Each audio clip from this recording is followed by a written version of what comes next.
Cheeky Creations here for another live stream. I haven't done one of these in a long time, but we're going to be live streaming Hot Wheels Unleashed 2 Turbocharged. I know what you're thinking. Aren't you a bit too young to play this game? You're in your 20s, you're playing a game for kids. But you know what? It's a fun game, and they've got cars from Fast and Furious, so yeah, we're going to play with them. Let's do the Fast and Furious rides. Dom's Garage. Right, we're gonna... What should I pick first? Dom's Dodge Charger, the Lycan Hyper Sport from Furious 7, Brian's first car we ever saw him in the 1995 Mitsubishi Eclipse, or the goated car, the Nissan Skyline GTR 34. Despite it only being in the second film very shortly, it is one of the most iconic cars in the series. Just when Ludacris' Act the Fool was playing, when the car was driving to the first drag race of the film, it was just so iconic. So which one do I pick out of these four? You know what? Just for the sake of the classic, we're going to go for the Dom's Dodge Charger. That was in the first one, that was in the fourth one, and that was also in the fifth one and the seventh one. And I think it made an appearance in X, Fast X, which not as good as the other Fast and Furious films, but still decent. Alright, let's go.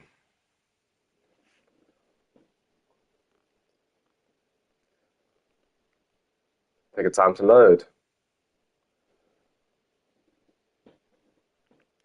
But yeah, it's crazy how the Fast and Furious films have evolved so much over time. They went from being very gritty street racing B-movie type movies. You know, I'd arguably say the first one was somewhat of a spiritual successor to Point Break, the bank robber film that came out in 1981 with Keanu Reeves and Patrick Swayze, where Keanu Reeves has to infiltrate these group of bank robbers that are believed to be surfers.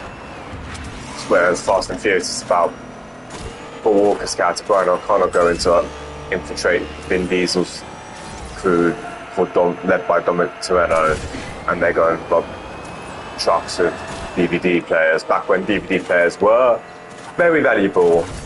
Now these days, you just you can watch the film either on your console or in a scenario where just use Netflix or Disney Plus or Amazon Prime.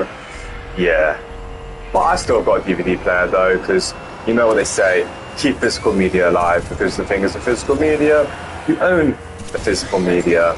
It's not like Netflix, Disney, where it will literally just go away just like that one day. Like an example is the Marvel Netflix series. They all began on Netflix, like Daredevil, Punisher, Iron Fist, Jessica Jones, Luke Cage, and The Defenders. Now look, they've all moved to Disney Plus. But they're still decent shows though. I will be honest, I've only watched the first season of Daredevil, tiny bits of the Punisher, so their series that definitely needs to be caught up on a bit more, especially since Daredevil Born Again has been released and they're releasing new episodes. But yeah, it's just a lot to sometimes keep up with, because I was never that interested in the likes of Luke Cage and Jessica Jones and Iron Fist, whereas not as much as like Daredevil and Punisher. But even then, as much as I do like Daredevil and Punisher, they're not up there as like my all-time favourite superheroes. Not on the list of like Batman, Spider-Man, Superman, and many other greats. They're still cool though. Like my favourite superhero show, we're talking about live action, I'm gonna have to say probably give it to Gotham. I just thought Gotham did a lot of things very well, and it was very unique. Even though The Flash was also quite decent, I did enjoy The Flash and Arrow, even though those shows I do think overstayed its welcome a bit, carried on for way too many seasons. But if you had to ask me what one I preferred, either Arrow or Flash, I'm going to have to say Flash, because whereas Arrow started off strong, I do think it did start to copy Batman a bit from season 2 onwards, putting Batman villains into the mix of things. So yeah, that's why I'd give the Flash a slight edge. And you know, I love the Flash. It's an awesome superhero. The film, not as awesome though. You know, I feel like the film was just, it was a weak Flashpoint. It was like Avengers Endgame meets Spider-Man No Way Home, but with a BC paint and Flash is the main character. It just felt very shallow. I just didn't like the Flash. So yeah, that's my opinion on the Flash. But you know, further Flash over Joker 2. Joker 2. Lord, that's one of the biggest disappointments of my entire movie time. My entire time as a movie lover, Joker 2 is my biggest disappointment. Okay, so I won this first race. Welcome to the family. Never knew I was not part of it. Yeah, Joker fell flat a bit. But yeah, back to Joker 2. You know, everything they did well in the first film, they just managed to ruin it. You know, I loved the grittiness of the first film. I kind of wish they just kept it as a one-off. And I liked how they kind of interpreted the ending in the case of we don't actually really know what happened. It's all up for interpretation. All right, let's do some... I'm going to just do a quick race. Now we're going to use the green Mitsubishi Eclipse. Funny how short-lived this car was in the first Fast and Furious film.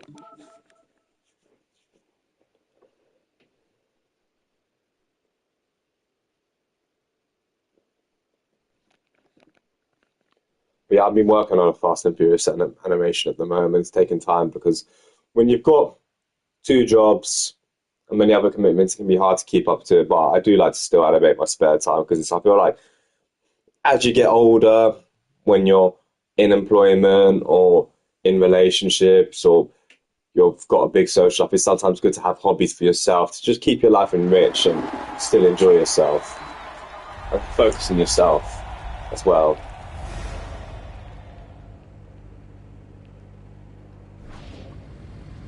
Yeah, now let's go. Boom!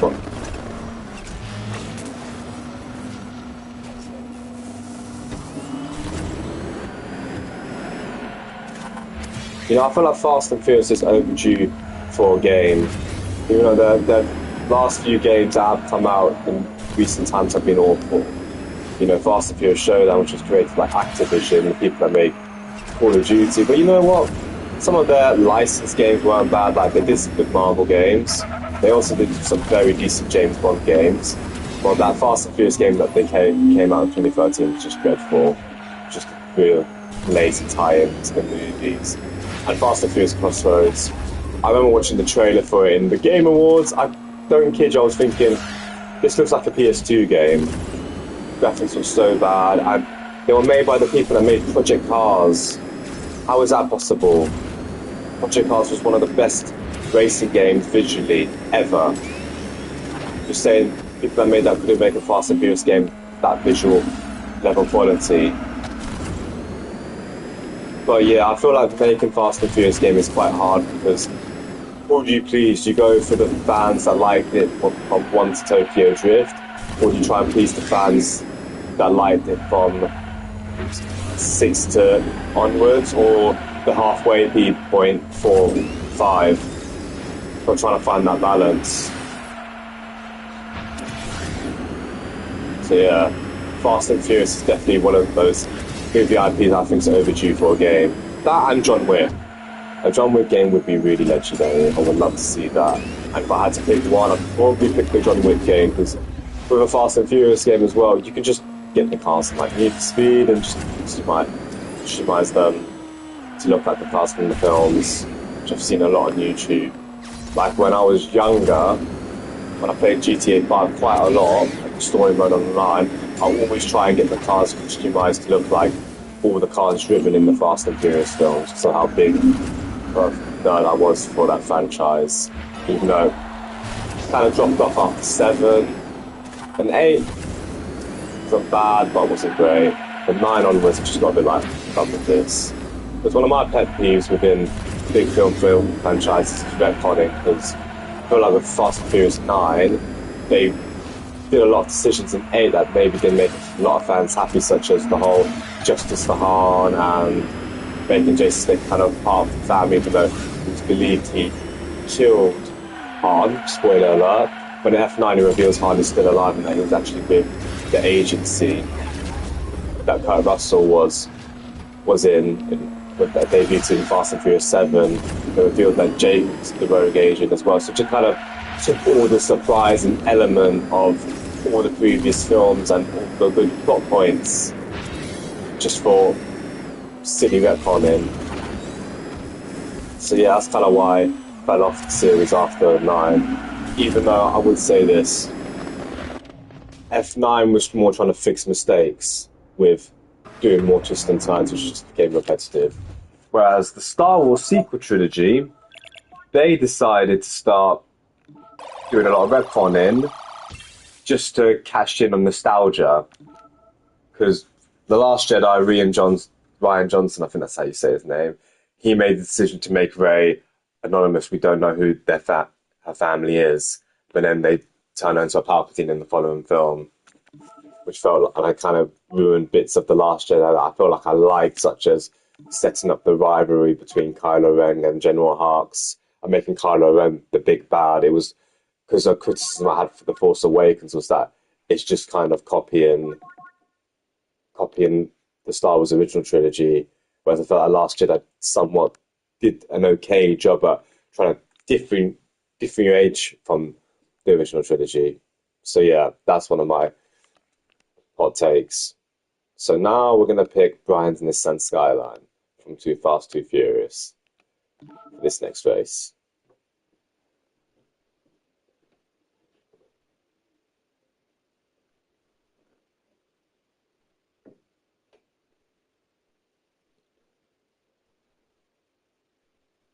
So I think this is going to be a longer track.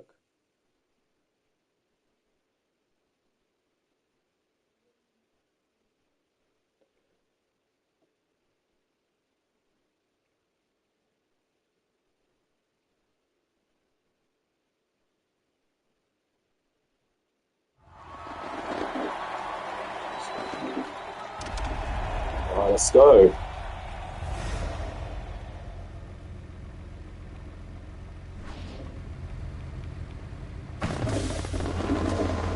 Alright, here we go.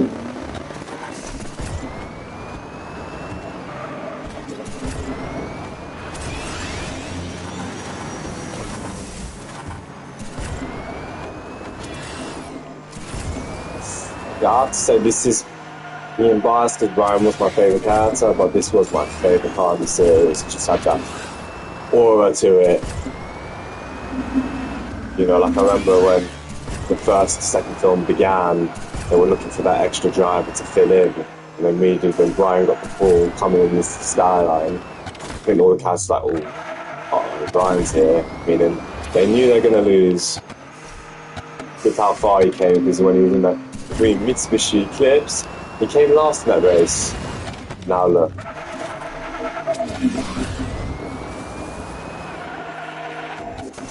Yeah, the Fast and Furious films have had some good races. Don't know what I would say my favourite race is. I do feel like the race in the fourth film between Dom and Brian when they're trying to get into Brago's squad was an underrated race. I think that deserved a lot more love than it gets. Whilst it's not as iconic as the end race in the first film, or even somewhat of the send-off race to Paul Walker in the seventh film, I do feel like the Fast and Furious 4 race between Dom and Brian when they're getting into Brago's squad was quite a good one. It was filled with action and a lot more high stakes.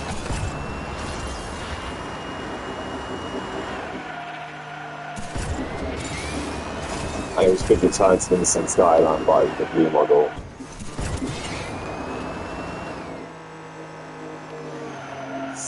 Yeah, the Hot Wheels Unleashed games, they were quite underrated treats. So I remember back in 2021 when there weren't a lot of video game releases, you know, it was quite a dead time for games because of what was going on in the world at the time. Alongside that, a lot of games got delayed. There was the trying to transition to the PS5, whereas a lot still on the PS4, and not many games came out in 2021. When I saw the first ever Hot Wheels Unleashed game, I thought, oh, this is actually quite decent. I might have to pick it up, and I picked it up on a Black Friday sale, and I ended up really enjoying it and playing it a lot. It reminded me of games that I used to play when I was a kid, you know, there's arcade races and kart races like Crash Team Racing, Burnout, and many more. It was just a nice little trip from the past, and just also having iconic cars from around the world, and even in film franchises and based on IP, famous IPs. Because first Hot Wheels Unleashed season did a lot of DC characters, like they did Batman, they did Superman, they did Wonder Woman, they did Joker. It was really fun to play. Whereas the second one, I think, did a better job at adding in more game modes. It just didn't feel as special as the first one did, purely because of the timing it came out. Because the second one came out when gaming stuff was started to have its biggest year since what happened in 2020. We had a lot of marquee releases like Marvel Spider-Man 2, we had Hogwarts Legacy, we also had, what else did we have? Star Wars Jedi Survivor. There's too many to name. We had a new Final Fantasy game, Resident Evil 4 remake. It was a good year for gaming, 2023, and I feel like it starts to get slightly better. 2024 had a strong start, weak middle, but it did really hold up towards the end. And it also had a very strong finish. I thought 2024 had some decent games, such as Tekken 8. And even I've got some guilty pleasures as well, like Star Wars Outlaws, Suicide Squad, Build the Justice League. I thought were quite decent games as well. Not the best games not the best games ever, but I could enjoy them.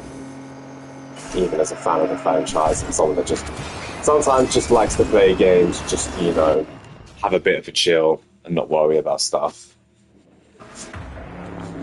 Now, not every game needs to be this groundbreaking masterpiece like The Last of Us was.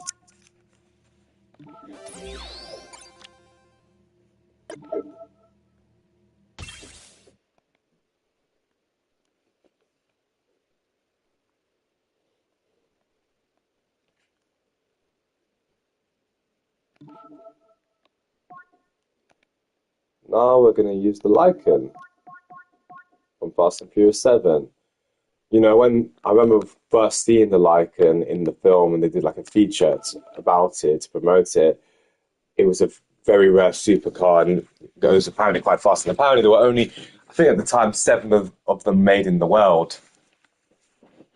And when they used it in the film, not for the stunt, but when Dom and Brian are trying to get the God's Eye, heisting it in that Abu Dhabi party, that was a real model they had. That was all the way filmed in 2013. That proves how far we've come since then. Like now is 2025, 12 years flown by. I think Fast and Furious 7 will have its 10-year anniversary. 10-year anniversary when it got released in April the 3rd, 2025. Alright, now let's enjoy it. Let's enjoy this race. This is a nice car, I like it. I need to learn more about it. Speaking of cars, I am looking forward to the new F1 season, which starts on Sunday. I think it's going to be quite interesting to see who wins. Obviously, everyone's going to say Red Bull, Verstappen, they're the favourites. Yeah, I can hear that, but McLaren won the Constructors' Championship last season, so they could be in the running this time. It will be an interesting race. Ferrari will be interesting to see what happens with getting Lewis Hamilton in. I think it is a bit of a gamble since Carlos Sainz and Charles Leclerc are a bit more up to date with some of these new cars, whereas Lewis Hamilton not really as much.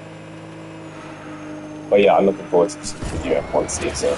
I do enjoy watching F1, even just as a neutral. Like, I feel like with sports, you can enjoy sports more even if you just watch it as a neutral. That goes for me with football, boxing, mixed martial arts and basketball. I just like to watch a good game at the end of the day. Don't really get too upset if my team I want or the player that I want doesn't win. It's just about having fun and entertainment.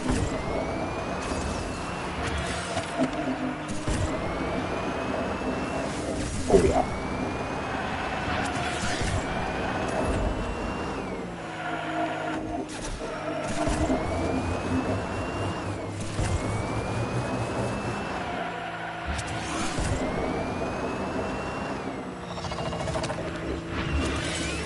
Those ones are always catching me off. I think all the acceleration pads, but then they trap and they turn out to be spider webs. Always were. They were always very annoying to go against.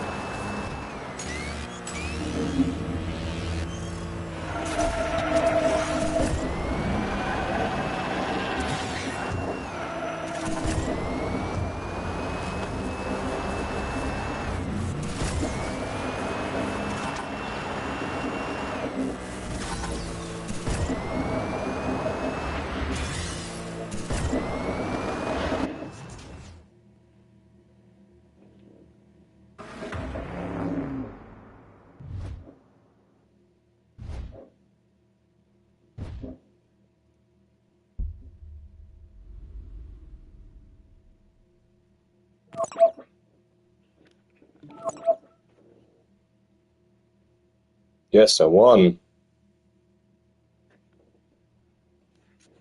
I won that race. Yeah, I think that's going to be it for tonight, guys. I hope you guys have enjoyed watching this. Don't forget to like and subscribe for future videos and live streams. Thank you very much, everyone. Have a nice night.